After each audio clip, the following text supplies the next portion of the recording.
What's up, everyone? Welcome to the repeated song, apparently.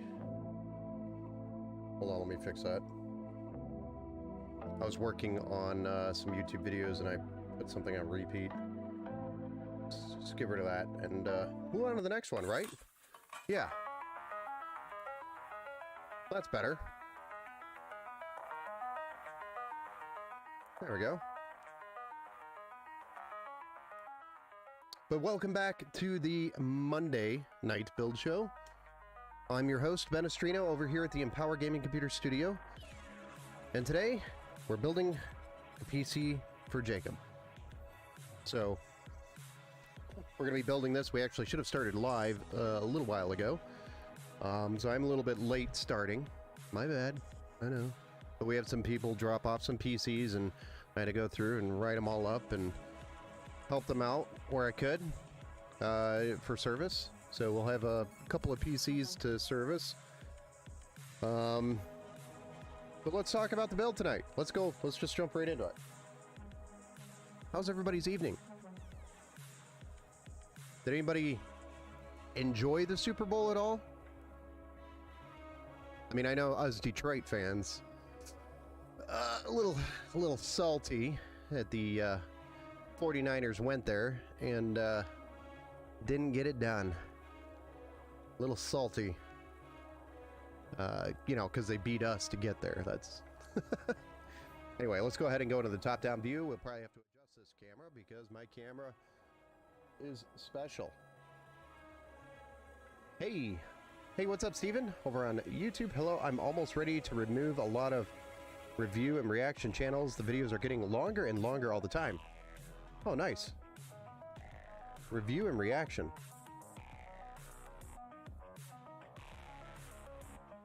Well, I do reviews, but not very many of them. Lions should have ran all over the Chiefs. I 100% agree with that. There were so many situations where I was like, if the Lions were here, they would have gone for it. Like the 4th and 4, I think the Chiefs were on. I'm like, yeah, we already know we would have gone for that. But I mean, the Chiefs actually played that game very well, the best that they could have, I think, in my opinion. That field goal block saved their asses. That would have been the difference of the game, I think. So instead of going for that field goal, they would have had to go for a touchdown at that point. Music reaction channels. Oh, gotcha. I don't really do any, like, music reaction. Maybe I need to change my music up a little bit, but, you know. But it was a good game yesterday. Very good game, I thought. It was boring in the beginning, and then it turned into an actually decent game. Both played it very well. Sucks that the 49ers didn't get it done, though, because I feel like if the Lions were there, they would have been able to get it done. Of course, you know, that's how I feel. Being a Detroit fan and all. Well, guys, let's run through this build really quick. This is going to be a very similar build that we actually just did on the last stream. Hopefully without the B550 issues, or I'm sorry, B650 issues that we had on the last stream. If you recall, if you were here for the last stream, we actually couldn't get it to post, and it ended up being a motherboard problem. So then I had to go buy another motherboard, or grab another motherboard that I had here, swap it out, and then go take it back and get a new one, because I needed it for another build. Hey, it's for this build too, by the way. Anyway, this is a brand new board, so no worries there. We're going to be running the Ryzen 7 7800X 3D. Beautiful 8-core, 16-thread processor with a maximum boost of 5 gigahertz. This bad boy down here runs beautifully. Absolute beast of a processor. If you're looking for a nice gaming CPU that's going to also give you a little bit more horsepower for like streaming and other tasks, I would recommend taking a look at this guy. But the cooler we're going to be running is a Thermalright Frozen Note, which is a liquid AIO cooler, as we know. 360mm radiator with 3 120 millimeter addressable RGB PWM fans on there. So it's got the 3 fans. It's RGB. It's going to look pretty cool. And I'll talk a little bit more about the color scheme here in a little bit. We got a Gigabyte B650 motherboard, which is a Gaming X AX V2. It's a great motherboard, unless it shows up DOA like the other one. And if this is a continued thing, then I'm gonna have lots of complaints for Gigabyte. 32 gigs of DDR5, 6000 megahertz. That's over here, and that's by G.Skill. It's the G.Skill Flare X5 series. And then we've got a 2 terabyte M.2 NVMe SSD, which is by Silicon Power. It's the US75 SSD. That's the model. And it's got about 7,000 megabits read-write. So it's a very fast drive. So it's going to make opening up applications, launching games, as an example, starting up Windows, starting up the PC. It's going to be super quick, super fast. Like blinks of an eye and it's already running. But we're going to be powering the whole system with a 750 watt A+ Gold certified fully modular power supply, which is PCIe 5.0 and ATX 3.0 ready. So we're setting them up for future upgrades if we need to, use that 16-pin connector for the bigger cards. Hey Adam, thanks for that like over there on Facebook. I think you've liked every stream now in the last, I don't know, month or two. Gigabyte RTX 4070 is going to be our graphics card, which is 12 gigs, GDDR6X, PCIe 4.0 at a 192-bit bus speed or bandwidth. And this is the Gigabyte WindForce, I believe is what I ended up with, yes.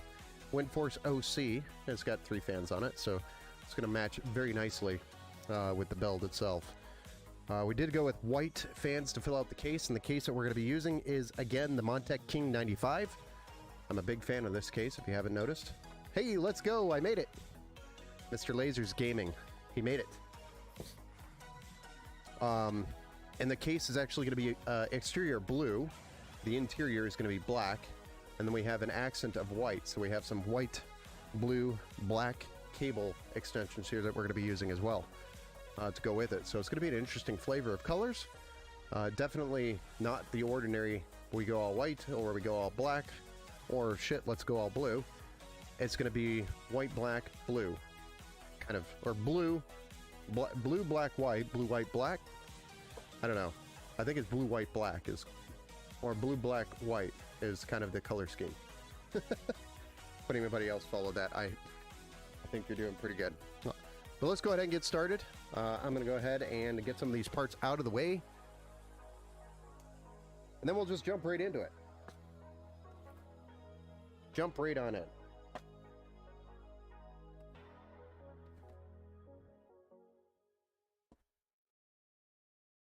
We're going to start out with the motherboard, the CPU, and the RAM, and the SSD, and get those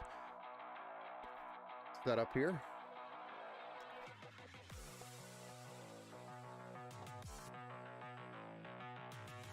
I think I am going to need one M.2 screw for this.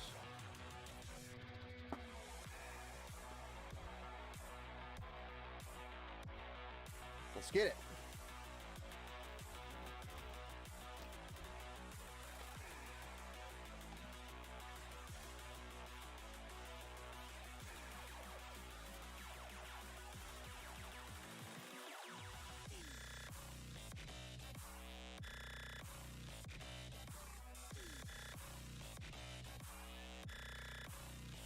You guys want to zoom in for this one? Especially if the Lions still had Barry Sanders. Yes. Well, we actually have a really good running game. I'm not disappointed at all with the running game from the Lions. If anything, I think we ran the ball more than anybody in the league.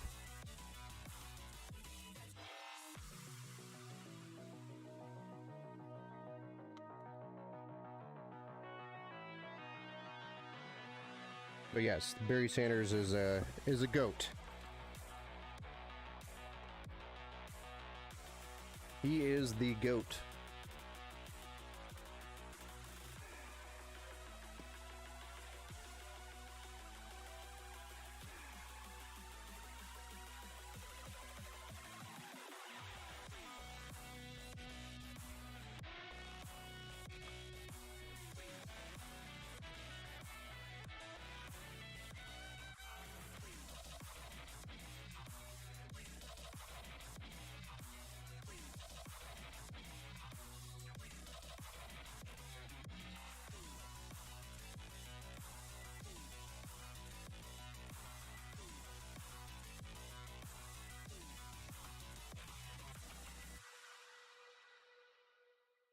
And there we have it.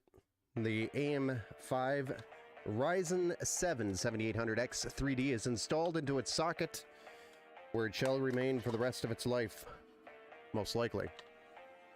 Now we're going to install 2 sticks of 16 gigabytes of RAM. This is the G.Skill Flare X,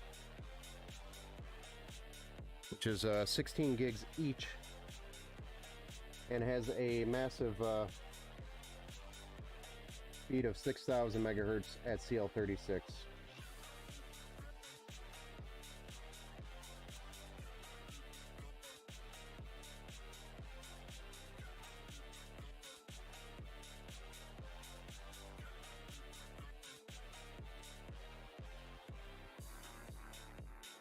And we installed those into A2B2.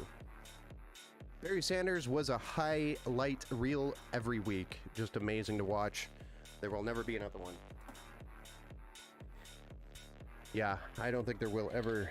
Plus, the game keeps changing, so I think if Barry Sanders was here today, the game has changed in a way. I mean, you know, not the basics, but things have changed. So we probably will never see that style of gameplay ever. Simply because of the fact that the game has changed.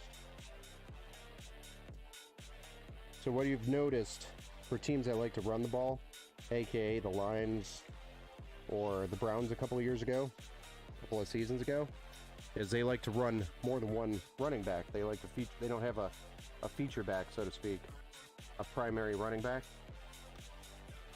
An RB1 or an RB2, it's pretty much, hey, we've got 2 to 3 running backs, we're going to run them,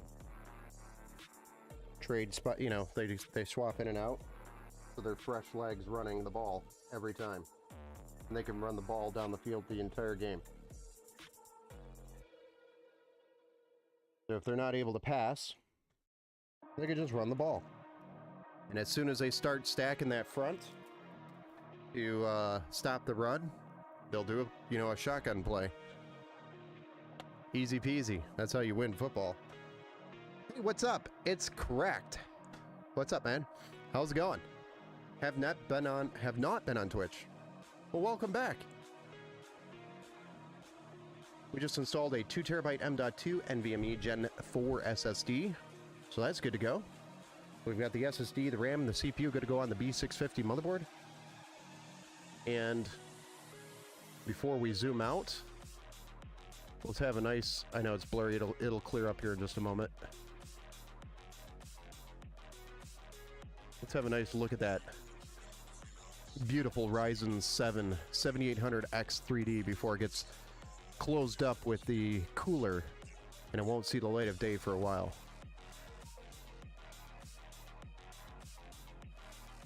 How much FPS can my PC handle? I don't know. How much? What was your PC again? Remind me. I build with, work with so many different people every day. Your 4060. Your 4060 should be pushing, you know, depending on what title it is, but 1080p is definitely going to be like the screen resolution that I'd run on that card. 1080p at, you know, if it, let's say it was like Fortnite or something, it should be easily pushing 140 plus frames per second. And that also depends on what other settings you have going. Let's go ahead and get the case out.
You're on Fortnite?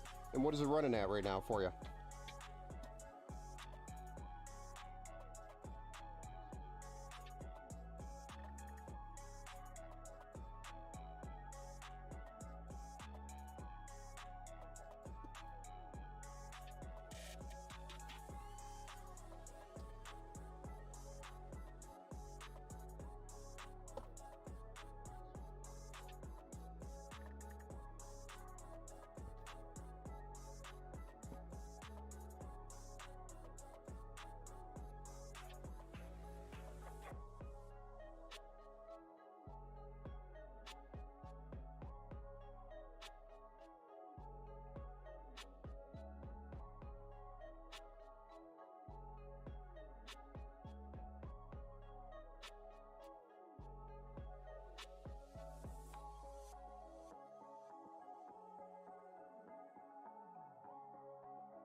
You have a 4060 in one of your computers. It's the greatest card you think in terms of power. Mine only uses 115 watts of power. That's pretty good. Definitely very efficient. All the 4000 series cards are a lot more efficient.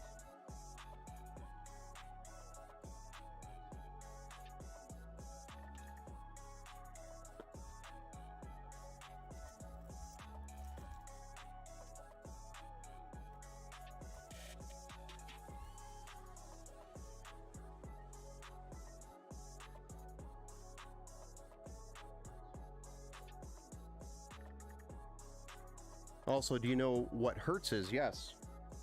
Basically, the metric you're going to use on your monitor. So the best way to explain it is if you have a 60 hertz monitor, your monitor is only going to show 60 FPS. If you have a 144 hertz monitor, your monitor is going to show 144 FPS.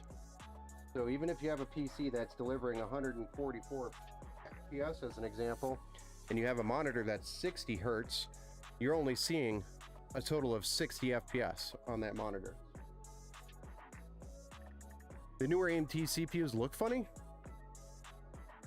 No, there's nothing funny about it. That's just a piece of metal that goes over the top there. A cool design. It's just design at that point, aesthetics.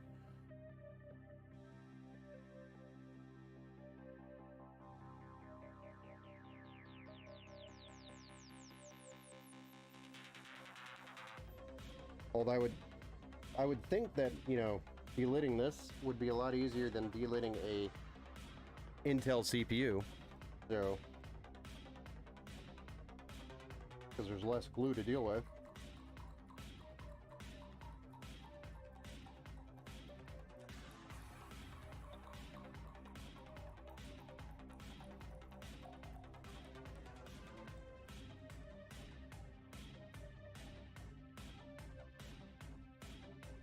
Watch them start using flex glue mixed with super glue. No, I don't think they're going to use that stuff.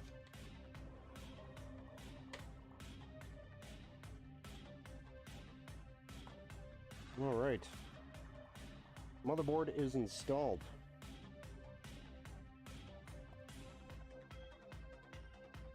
So now we just got to get some of these cables plugged in for the front panel connectors of the case. And then we can move off to starting the installation of the fans.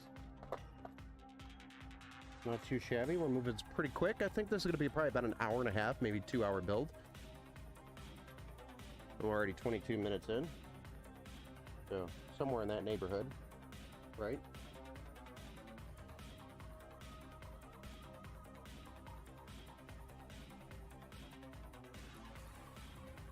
Depending on how many twist ties we have to deal with.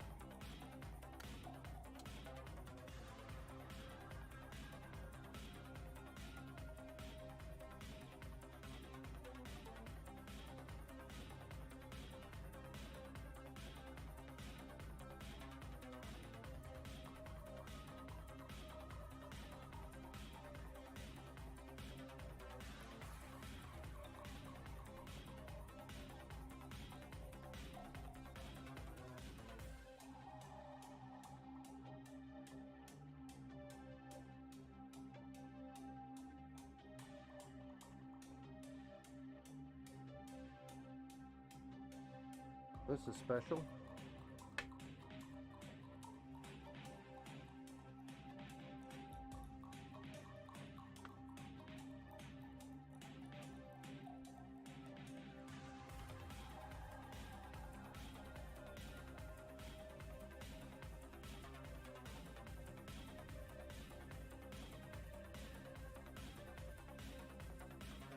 So that was our front panel USB-C, front panel USB 3.0, and then our front panel power reset buttons, etc. And then our HD audio over here in this corner. Put a 1200, 1300 watt power supply upgrade from a 750 watt PSU serve, I'm assuming that's server, through multiple CPU, GPU upgrades. I'm not sure I understand the question. Hey Dart, if you wanna rephrase that.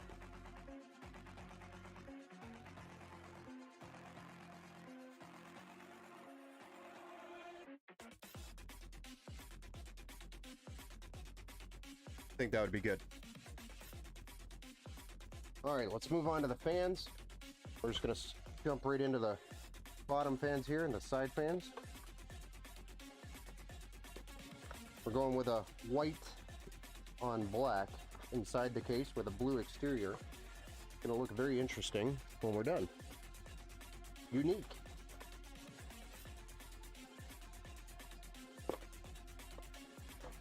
These are Thermalright TLC12 CWS. Basically, they're 120 millimeters PWM, and they have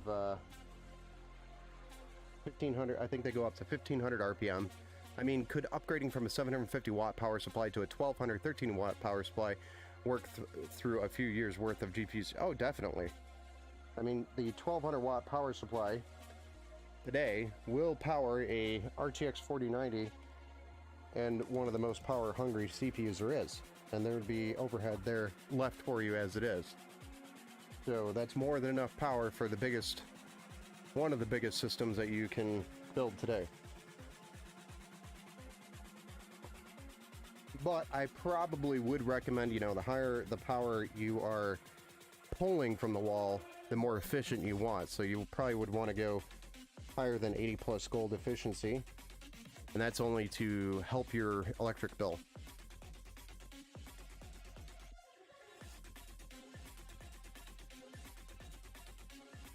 So you may be spending the money up front, but you're also saving your money over the course of the life of the PC on your electric bill, because it's more efficient.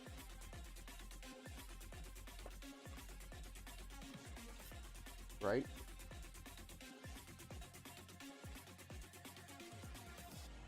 Doesn't hurt to go higher wattage for future proofing. No, it does not. In fact, that's usually what I tell people to do as much as possible.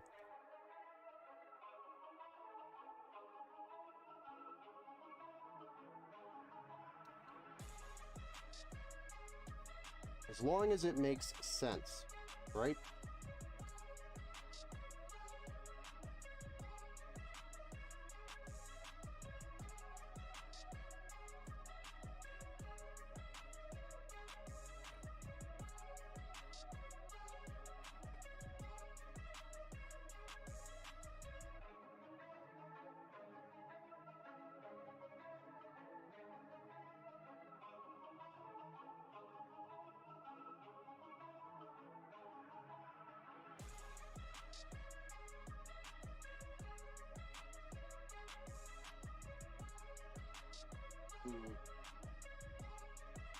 Yeah.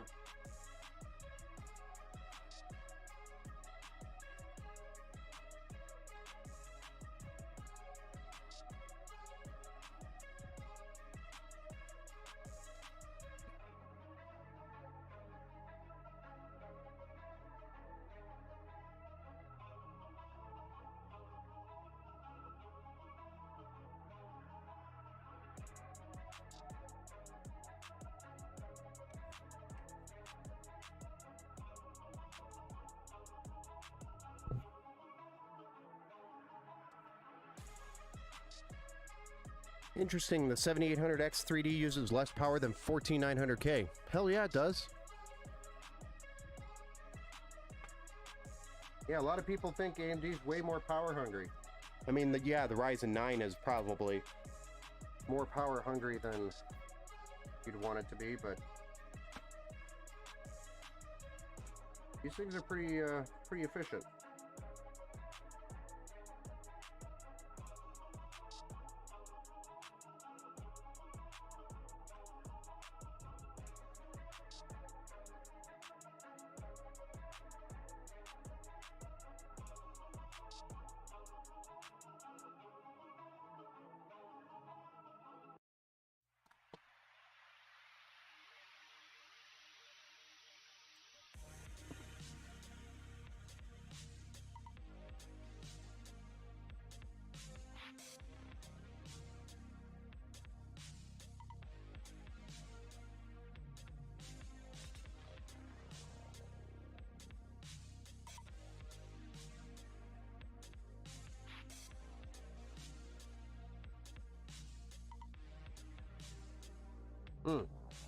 These black screws over the top of the white, adding to the accents. Love it.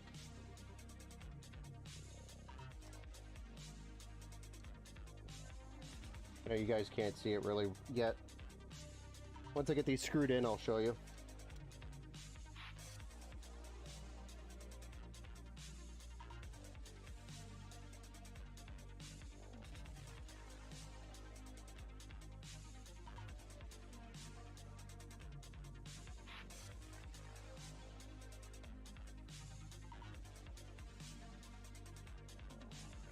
I only know AMD can be super picky from what I've heard.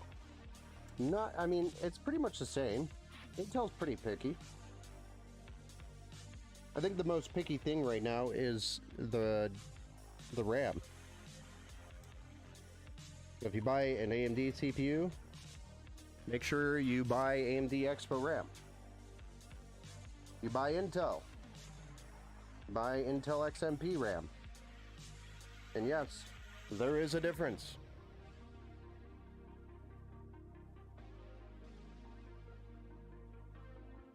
I think that's probably the most picky thing with the current platforms out right now is the RAM.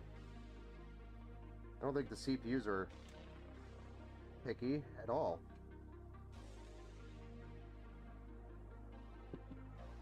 As long as you have a decent enough board for the level of CPU that you're throwing in there to deliver power and decent enough VRMs there, it'd be all right.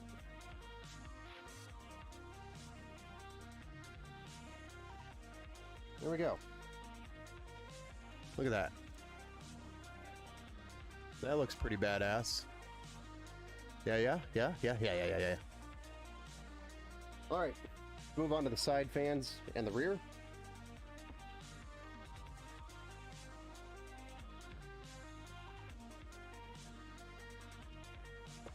And then we'll get the cooler installed. Or no, the power supply, then the cooler. What am I talking about?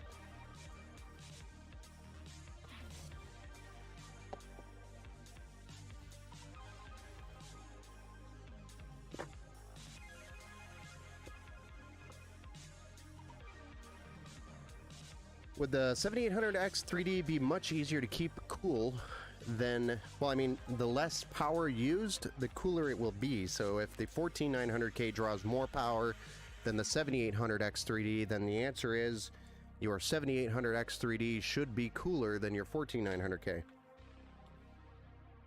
So that's the answer, is how is the power, the answer is behind the power draw. Because what creates the heat on any electronic is the power, the electricity being ran through it. So that's what generates your heat. The more efficient you can make an electronic, like a CPU or a graphics card, then the faster you can make it go, because the cooler you can keep it. Does that make sense? That makes sense. Makes sense to me.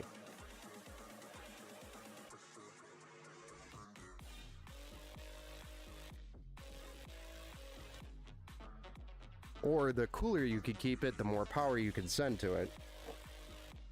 which is more the overclock mentality, which is why we like to keep things cool.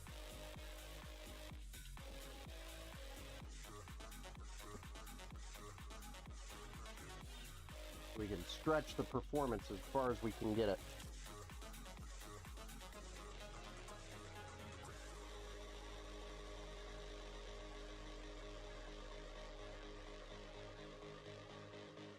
Nice.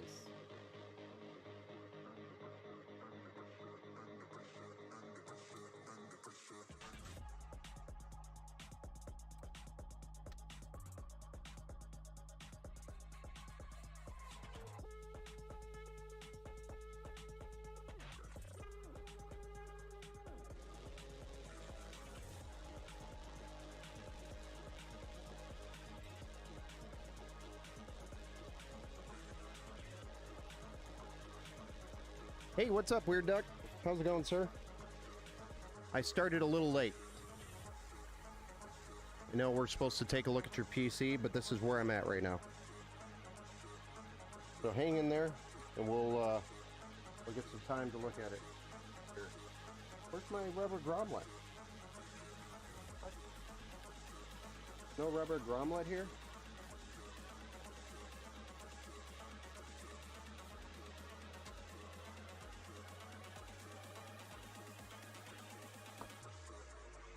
Anybody see it like fly out or something when I took it apart?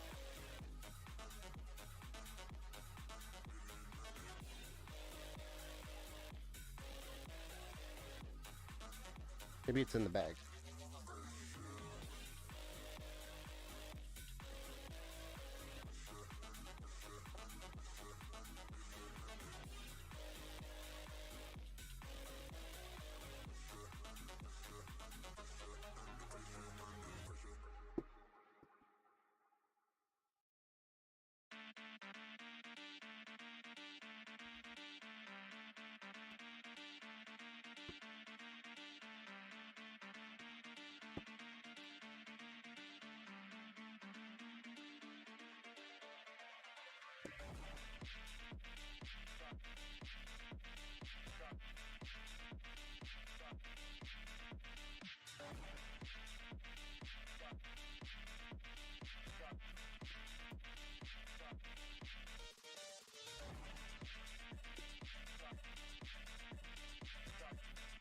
Well, that's interesting. I've never just randomly been missing that.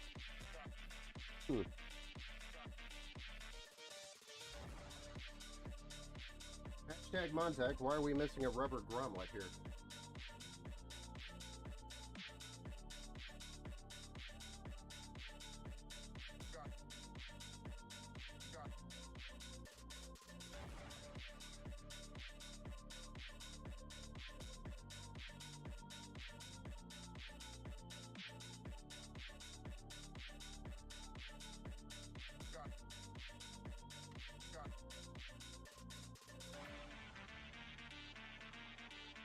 Interesting.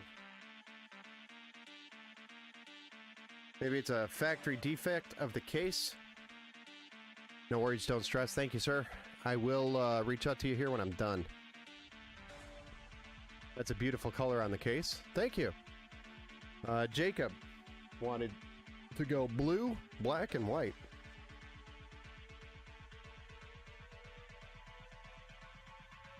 But yeah, we're missing a rubber grommet here, which is interesting. I don't think I've ever had that happen before. I have to reach out to contact. What?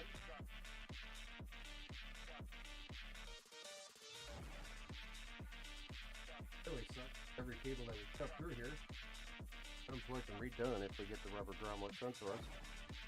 But it's like not the end of the world. It's not there. Just a little piece of rubber. He really cares about it anyway.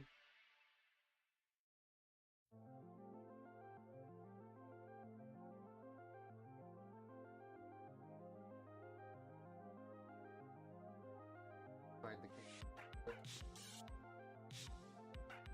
Might steal one of the top ones and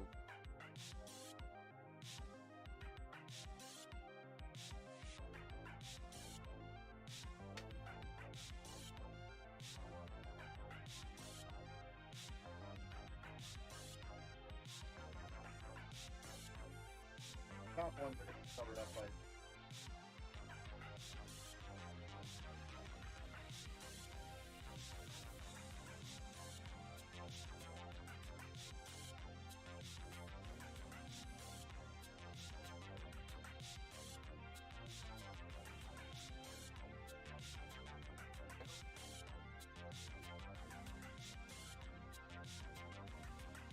There we go. We got white on black. White on black going. Could it have fallen somewhere when you pulled off the back? That's what I was looking for, and I don't see it anywhere. I checked the box, the case, the components, everything that I put over there in the back. Does not appear to exist anywhere. Unless it's underneath the motherboard and I didn't notice it, but I think I would have noticed that. I just stole the one that's going to be covered up here anyway. You won't ever see that. Ever. Anyway.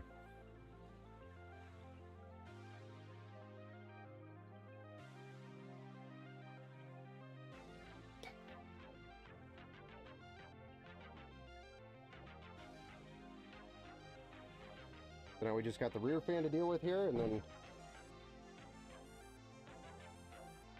then we could put the cooler, or the power supply extension cables in at least. Then the cooler can go in, then the graphics card, then the power supply, and then lots of fun with cable management.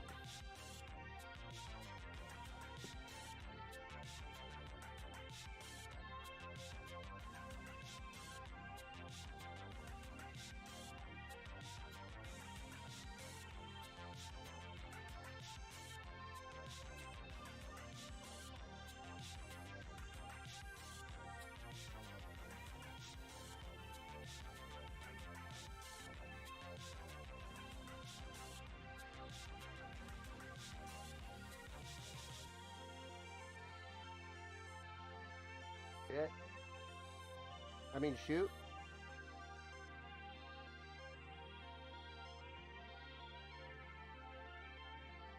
So the bottom fans here we mounted as intake. The side fans here we mounted as intake. The rear is going to be exhaust. And then your top are going to be exhaust as well. Hey, what's up, some giant idiot? Welcome back, good sir.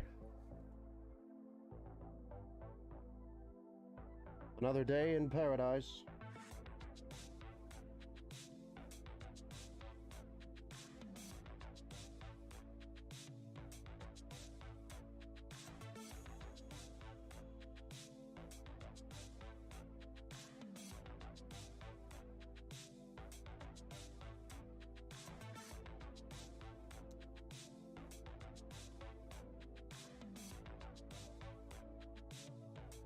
Then our wonderful blue, white, black cables that we're going to be using here.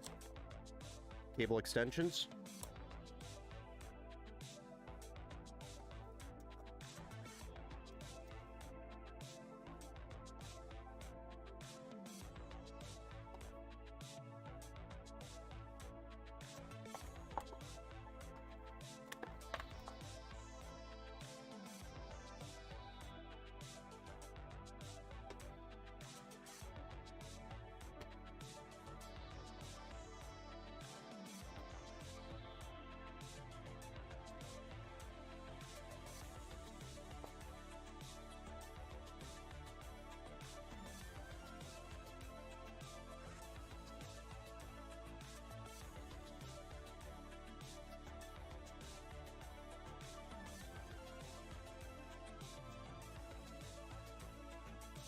Yeah? Looking sharp? It'll look even more sharp when we have the rest of it together.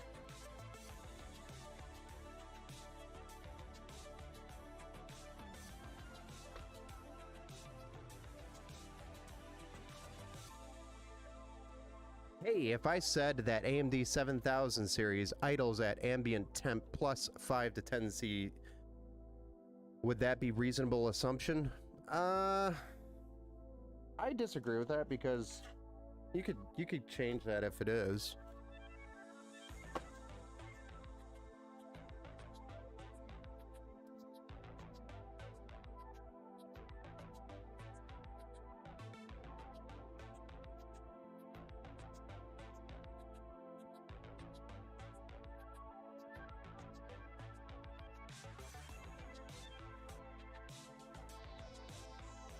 I'm just doing the cable combs here. I might be off frame, I'm sorry. Super exciting stuff, watch. This stuff is so exciting. What was that? Maybe it also depends on the pace in the cooler, I don't know. Yeah, it does, definitely. Let's assume we're using Arctic 4 PA12 SE, Peerless Assassin 120 SE on both, like an Intel i7 versus, you know, what, AMD Ryzen 7 7700.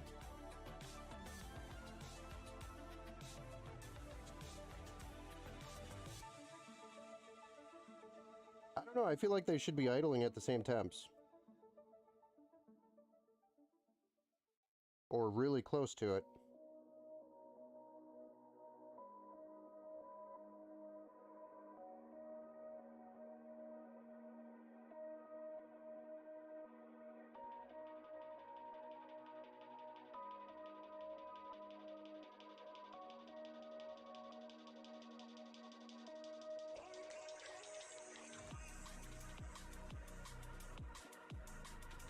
Why is that happening for somebody you know, or what's going on?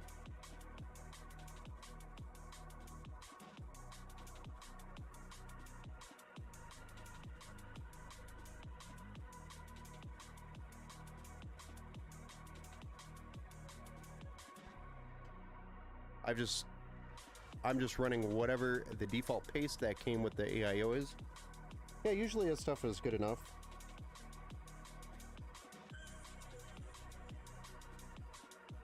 I think that's what we're running here today too.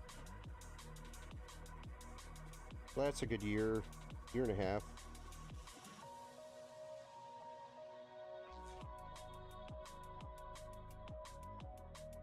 I've been hearing people say that the AMD 7000 series idles very hot, like ambient temps. That might be because they haven't done their BIOS update too.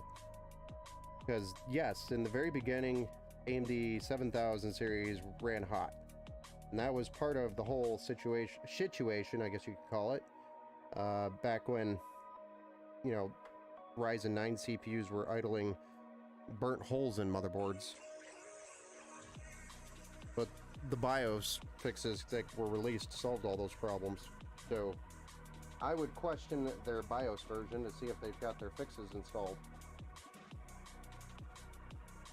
If they don't, they have an early BIOS version, that's likely the problem. So number one, update your BIOS. 9 times out of 10, that's going to be your problem if your CPU's idling hot, especially on the AMD side of things. Which, Jacob, you don't have to worry. Your BIOS will be updated before it leaves. The latest.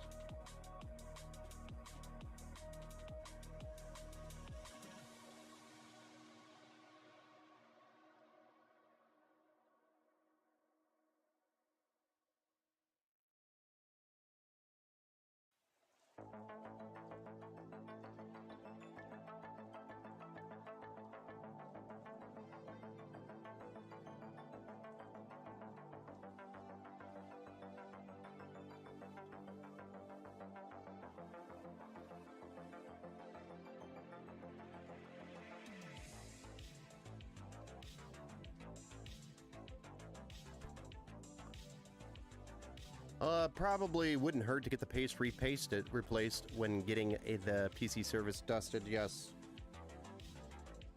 Anybody that brings it in, generally, I recommend that as well, so.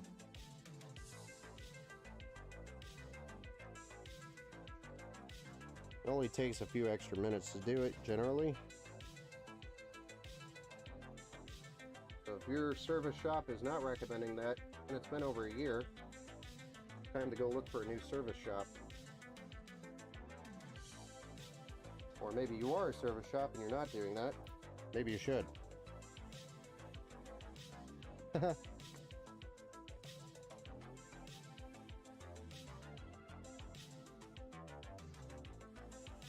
I'm pulling this out as far as I can here because the cooler's going to slip in and push here.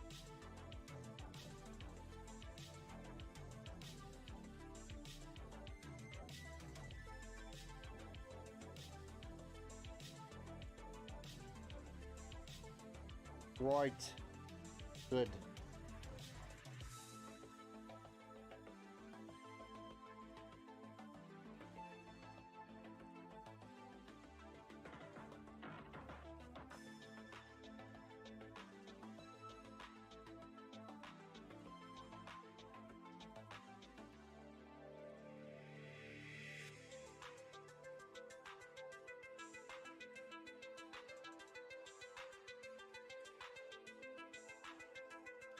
Dang it.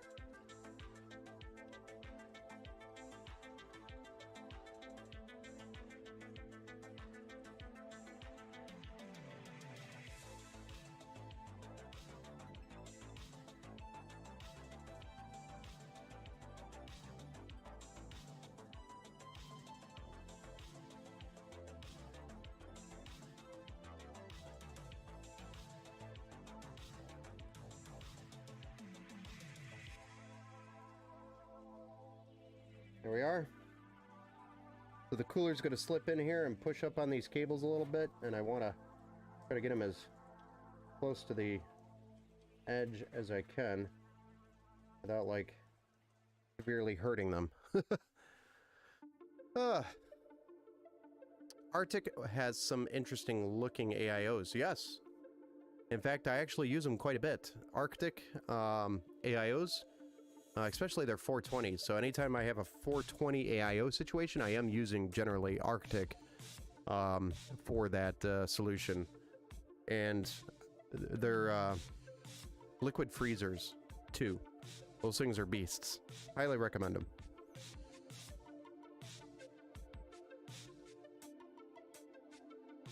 They're award-winning. Arctic Liquid Freezer 2. Yes, precisely. Alright, time to get that cooler in here. Kind of toasty, you know, so... Oh. Stand that bad boy up. And get this cooler popped open. Break the seal. Horsehair looks better visually, but Arctic performs. Yeah, the only thing I don't like about Arctic is, for some reason... Careful sitting around here.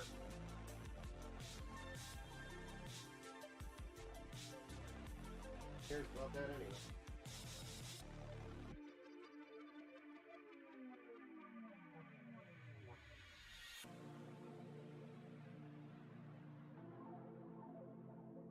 This is one complaint I have about Arctic. On their fan, this is not an Arctic fan, this is a Lian Li fan. But on their fan, they place the fans, you know, on the, let's pretend the radiator's underneath here, with their AIO. The radiator's underneath. It's great when the fan is in this position.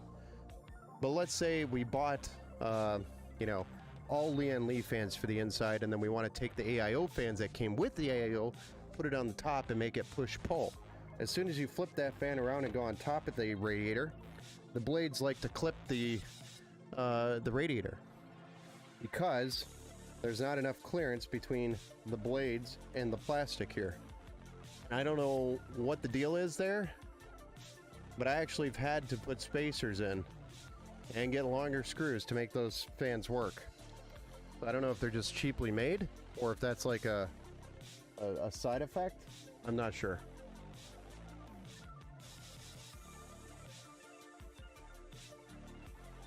So just be careful with the Arctic.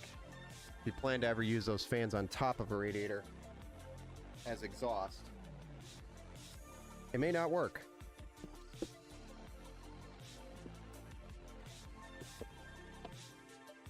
And that's been on more than one occasion, FYI.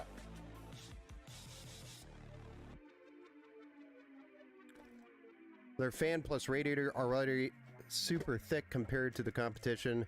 Adding a washer makes them even more bulky, I know. But it was literally the only way to make that work.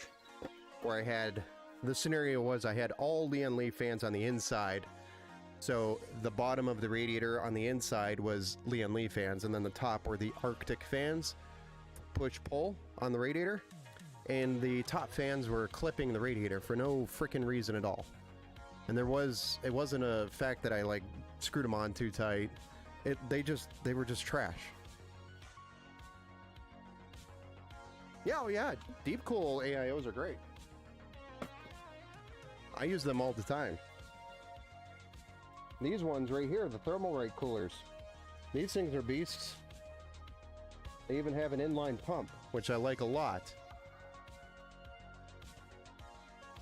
And this thing flows like a mother ducker. It moves that fluid.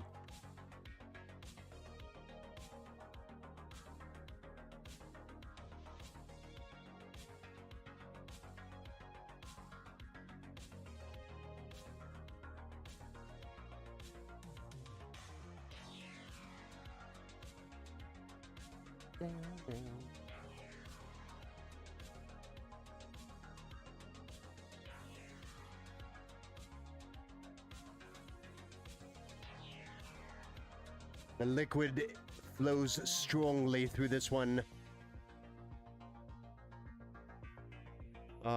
Just a foresight from the manufacturer, 100% is. I think it's just yet another flaw. Or it's, you know, by design where the fans weren't meant to be facing down on the radiator. I don't know. But I had similar issues buying those P12s, I think they are.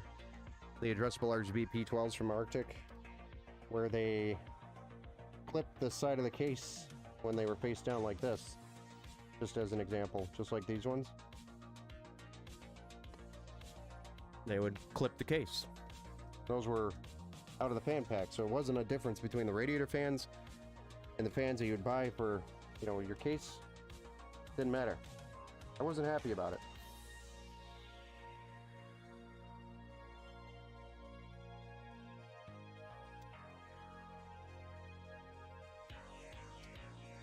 It would just ever so slightly clip it. Like it was unbalanced or something. I don't know.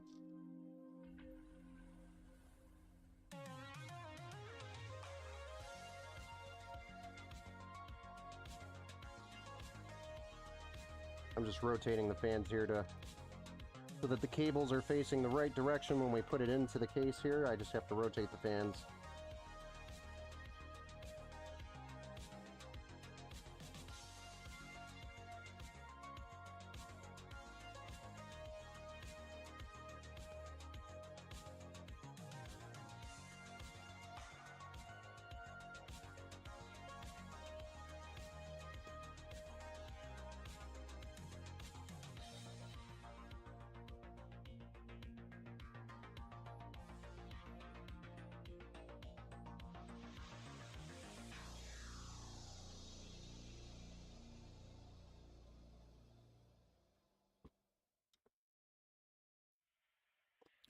All right, ready to put this cooler in. Mount this bad boy.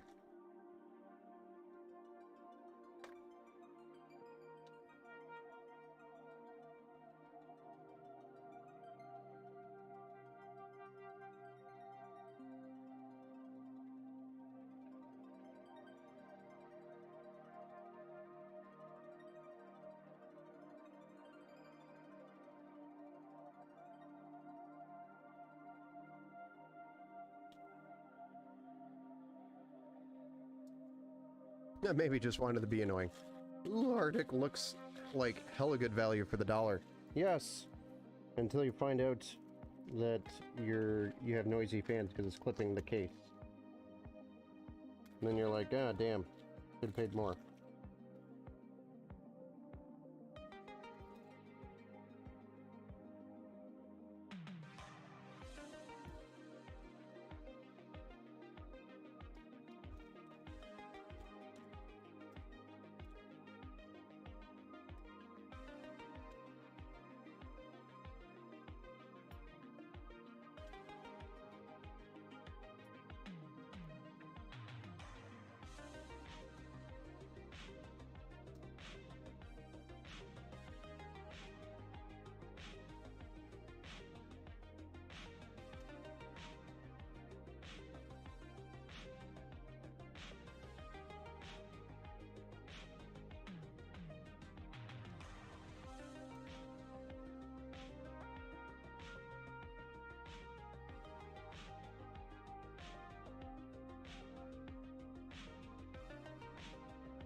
Alright. Go back here.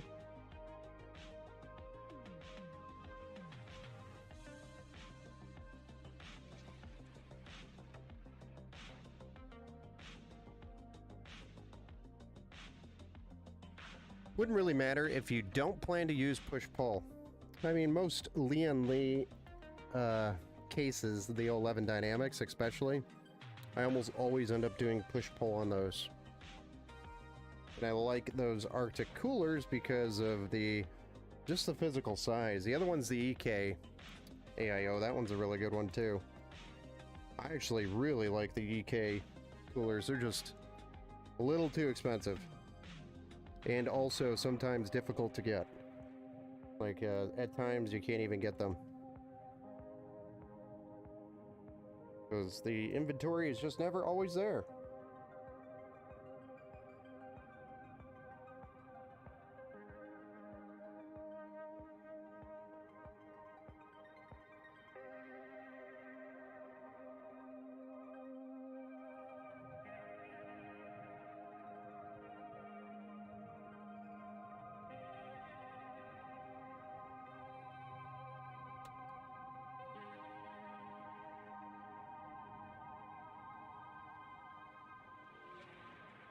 Yeah, I'm special.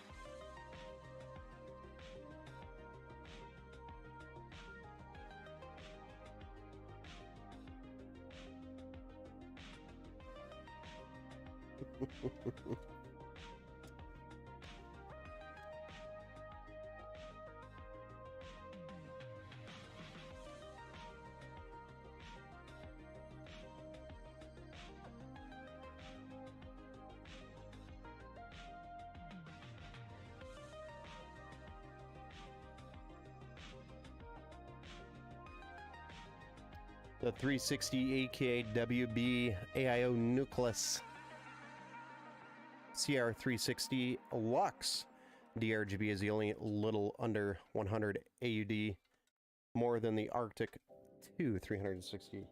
Yes, it is more. But I do like that one. That is one that I do like a lot. Because the price is too high.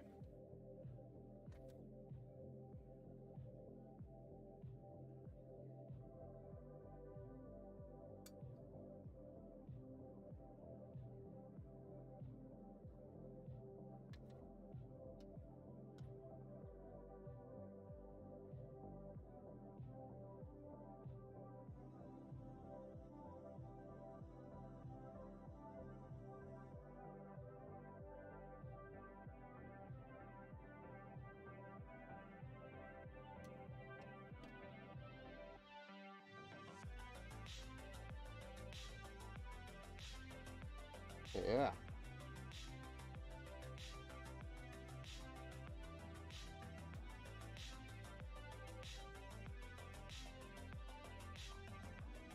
Is it better quality?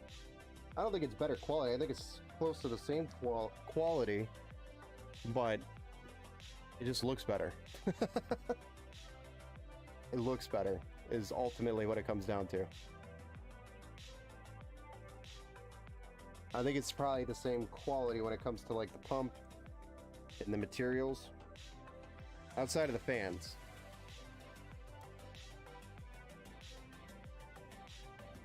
Arctic's fans are kind of on the cheaper side.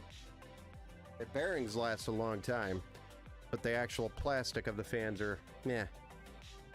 But they look so pretty, yes, exactly.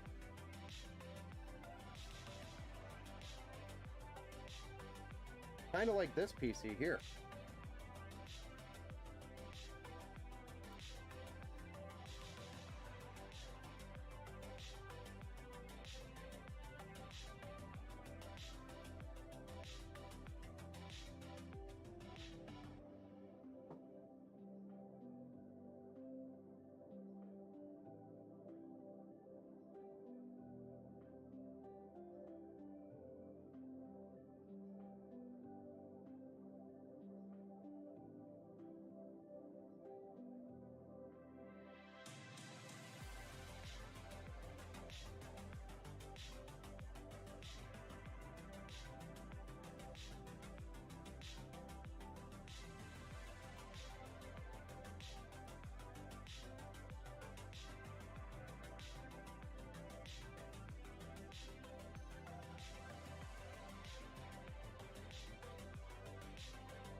Yes?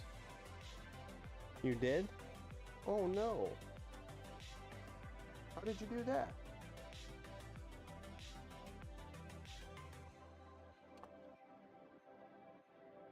Oh, just hurt.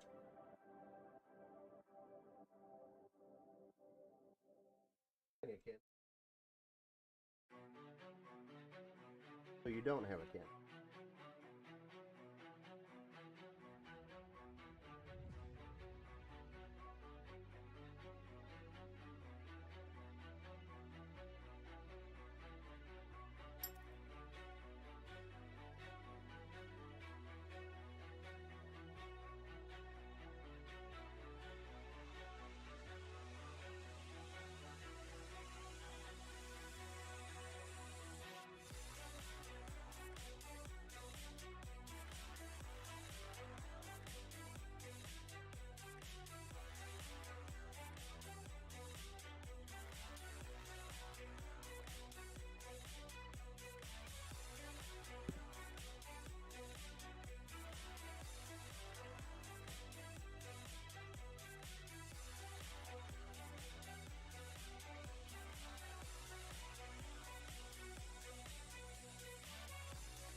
That's our pump header coming from the front here, which will zip tie up nice and neatly, but it's not hanging down there.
There we are. What do you guys think so far? Starting to look like a badass PC. So with AIO coolers, how long are you seeing them last? They can last anywhere from about, I'd say, 4 to 6 years is generally their lifetime. If you abuse them and you don't take care of them, meaning you don't keep them clean, the liquid will heat up more and stay hotter longer, and they'll probably die within a couple of years. So just make sure the radiator's clean so that air can pass through them, and as long as you do that, and the fans are spinning, should last anywhere from 4 to 6 years.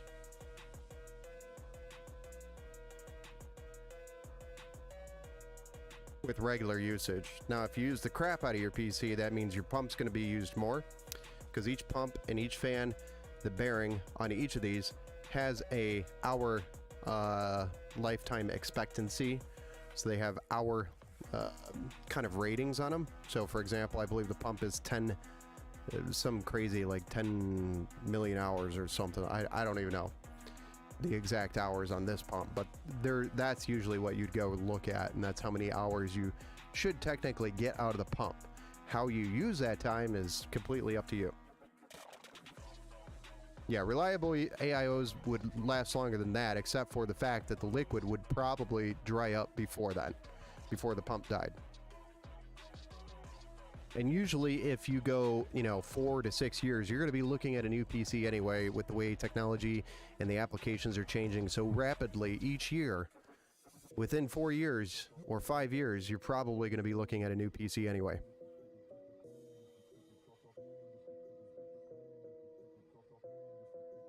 Just like how your phone is being replaced almost every other year now, or every couple of years. And if you're lucky, you can get like 3 or 4 years out of your phone.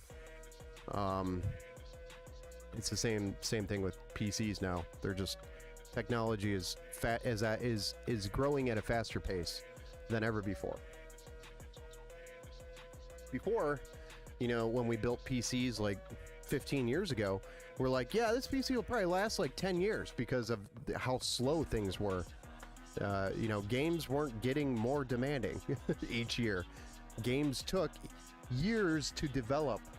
Now they can redevelop a new Call of Duty every year, whereas before it was every like 3 years. It was a lot slower.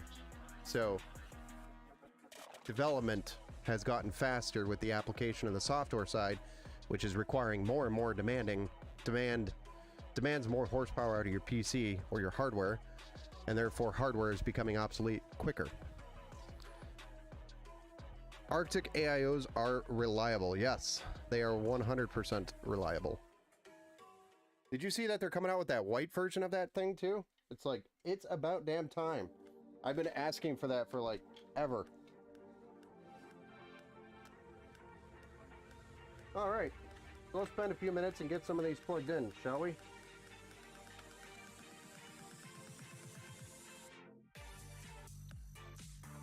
Ah, crap.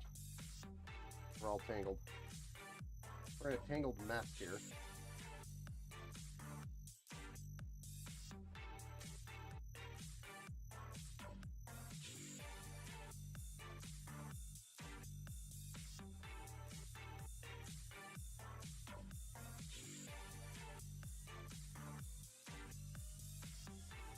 Seriously?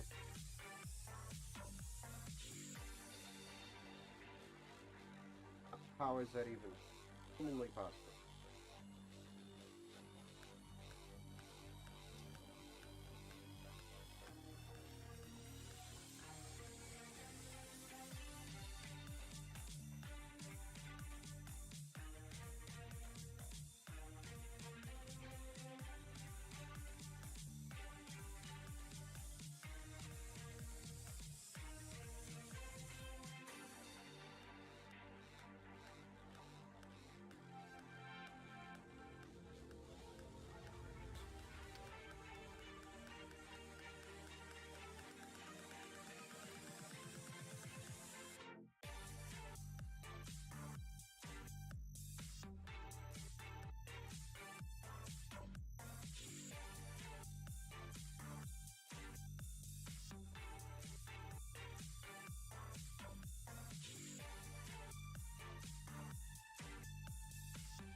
Is that a monitor in that AIO, or is that just a polished finish? It's just a mirrored finish. Mirrored finish. The monitors cost more. If you wanted one with a monitor, it probably would have been about $100 more, minimum. Could have done that. You can always add a screen to the PC internally later if you want to add one. About 100, 150 bucks.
What do you think of that so far?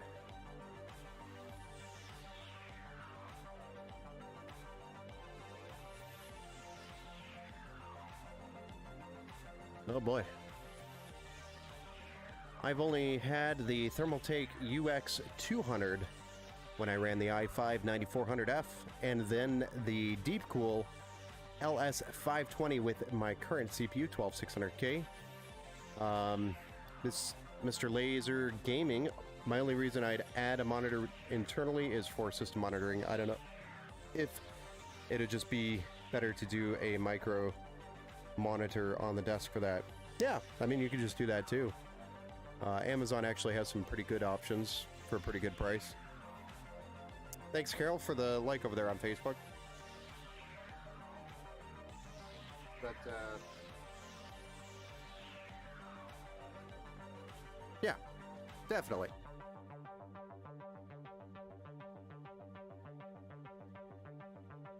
All right, you guys ready to drop the graphics card in here? I think we're ready.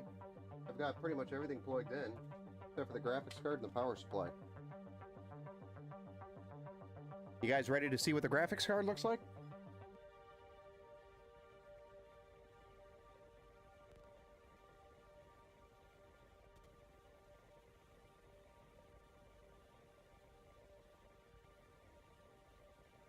Bam. There's an RTX 4070.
Make sure the head's facing the right way on the logo of the cable combs.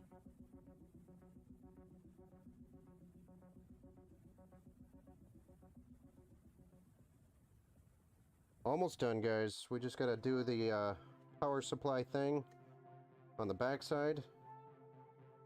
Then we get to fire this bad boy up and see what it looks like finally.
Oh.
It's power supply time.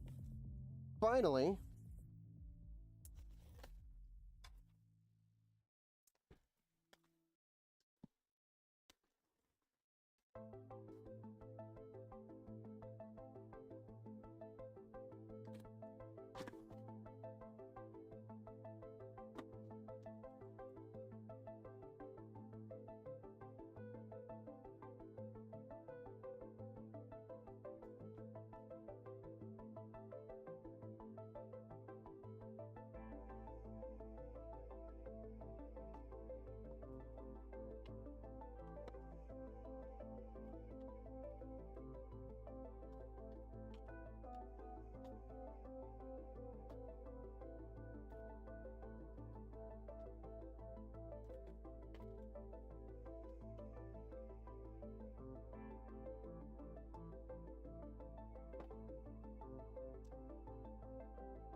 Now you might be wondering why I'm filling out the modular power supply.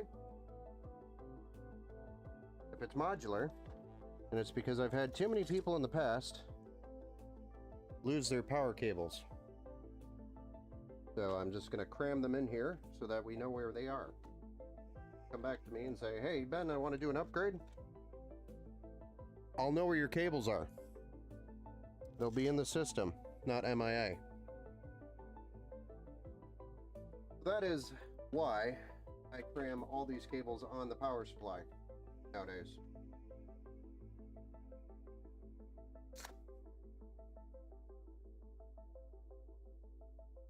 And your next question might be, well then Ben, why do you even spend the money on a modular power supply? Because this one is actually, it's actually cheaper nowadays, or the same price.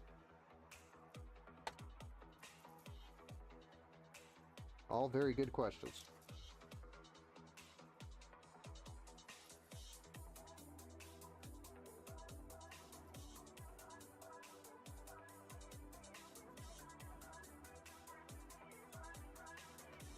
All right.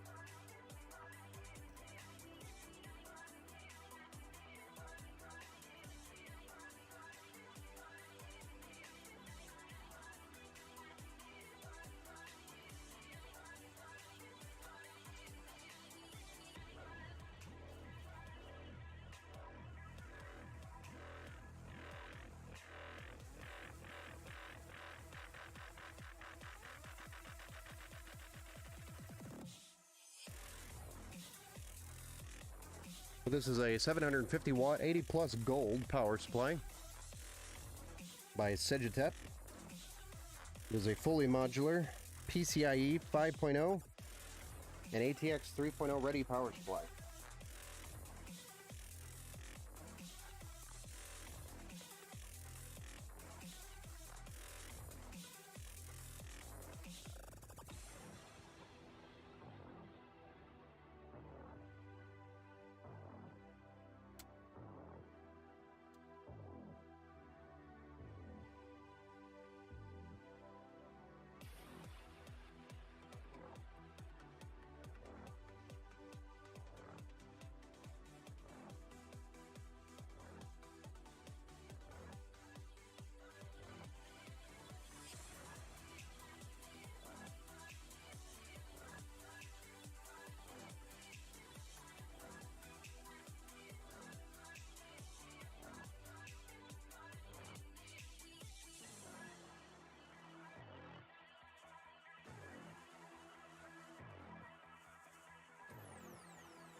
But it's okay, this case has plenty room for cables.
God.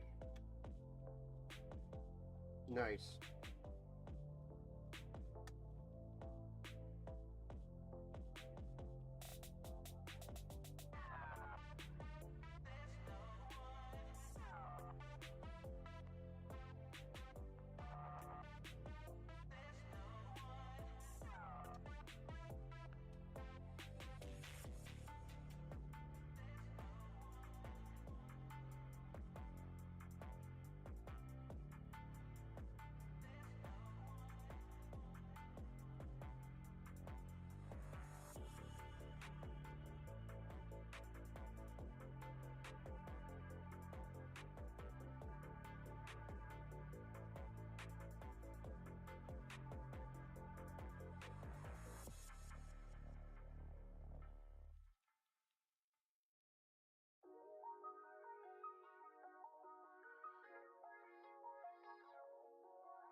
Might save the PC, save upgrading the PC until whenever the 8800 X3D comes out. That might be a little while though. I mean, honestly. Well, there we go. Cable management at its best. It's about as good as we could do with throwing all those extra cables in there.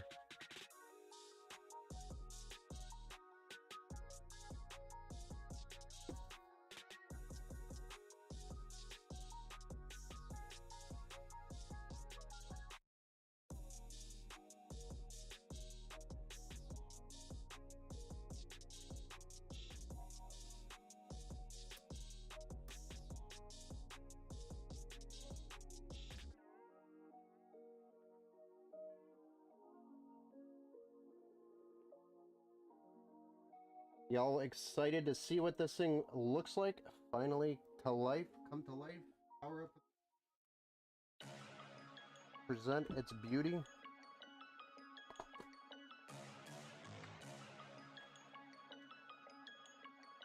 The world.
Hold on.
Don't worry, I'll get you guys a side view.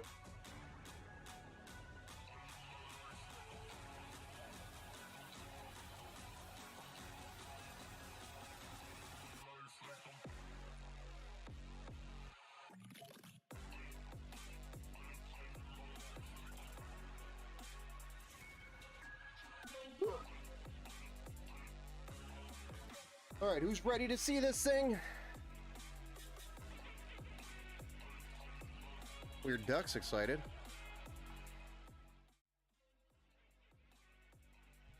Would you look at that? When getting the PC serviced, might ever get Arctic or Thermal Grizzly, Thermal Grease, or replace to the stock AIO paste. Yeah, it's a good idea if it's been over a year.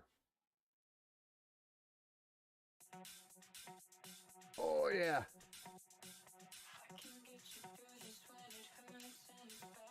All right, who's ready to push this power button? It's been nearly a year. Yeah, it's probably time then. All right, we're going for it. We're pushing this power button. We're doing it.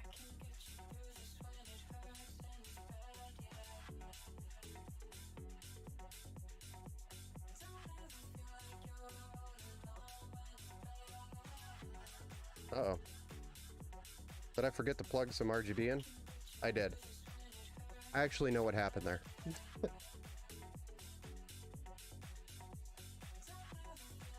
know what I did.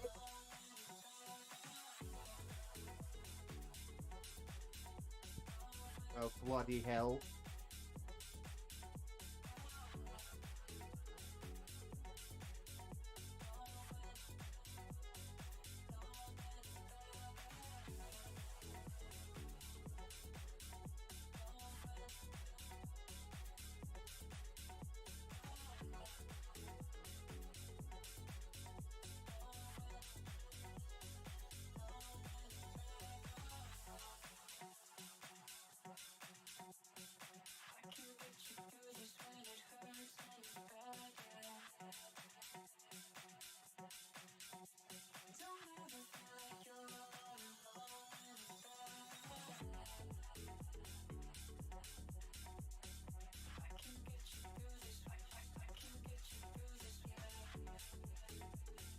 That's better.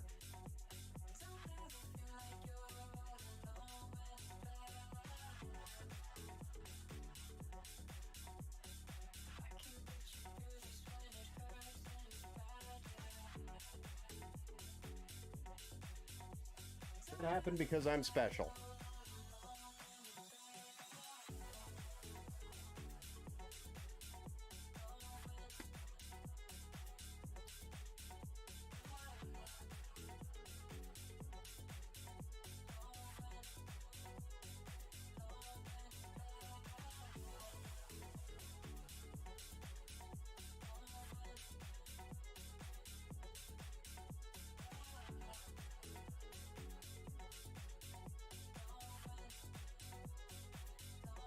What do you guys think?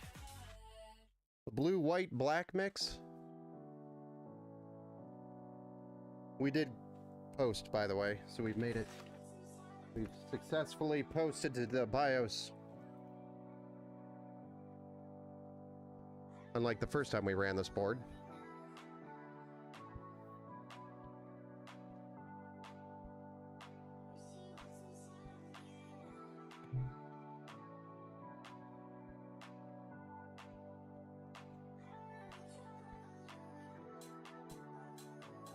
My microphone was literally going to leave the table there for a second.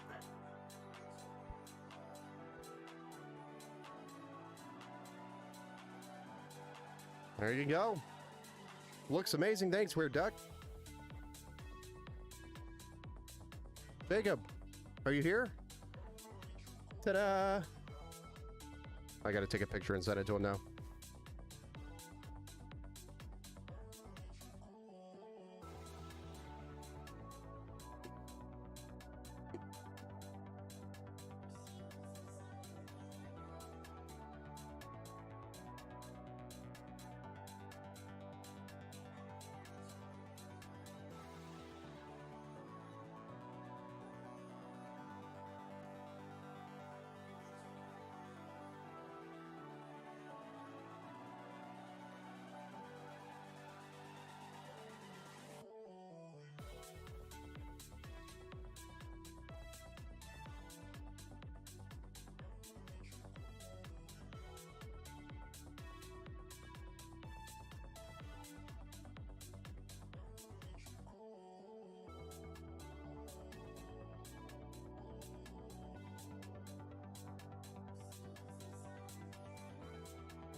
Oh, you're here. Awesome. What do you think?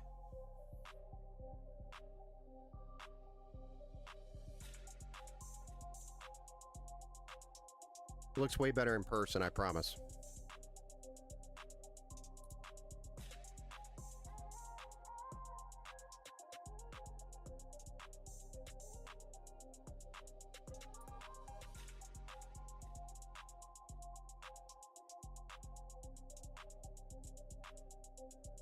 I think it turned out really nice.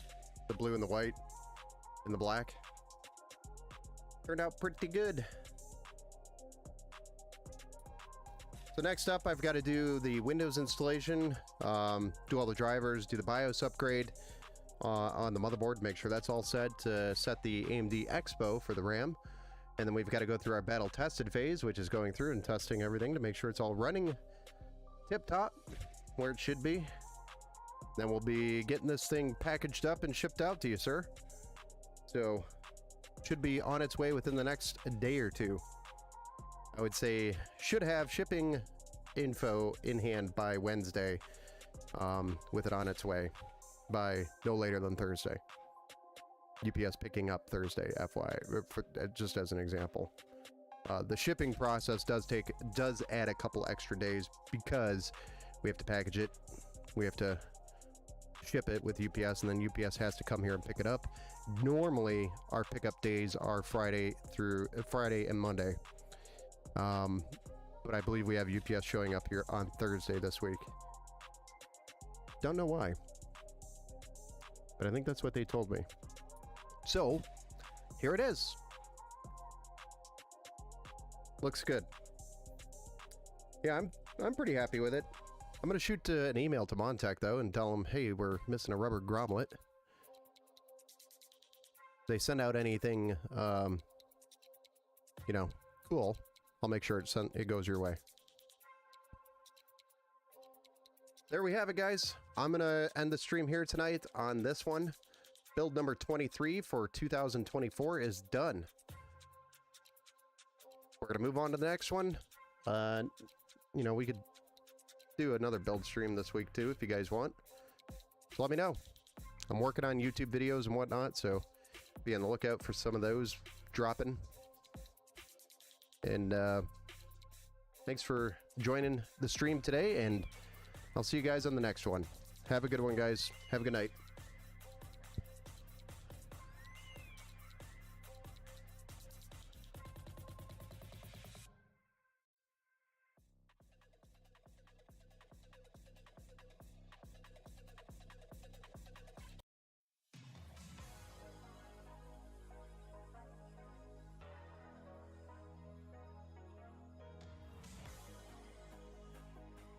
Turned out how you hoped, with the white super visible and the black in the background letting the blue and the white being the impact. Awesome. Yeah, that's kind of how I was envisioning it as well. So I'm glad it turned out how you thought it was and how we kind of planned it. It looks pretty sweet with the white in there. I like it personally. All right, guys, have a good night. I'll see you on the next one.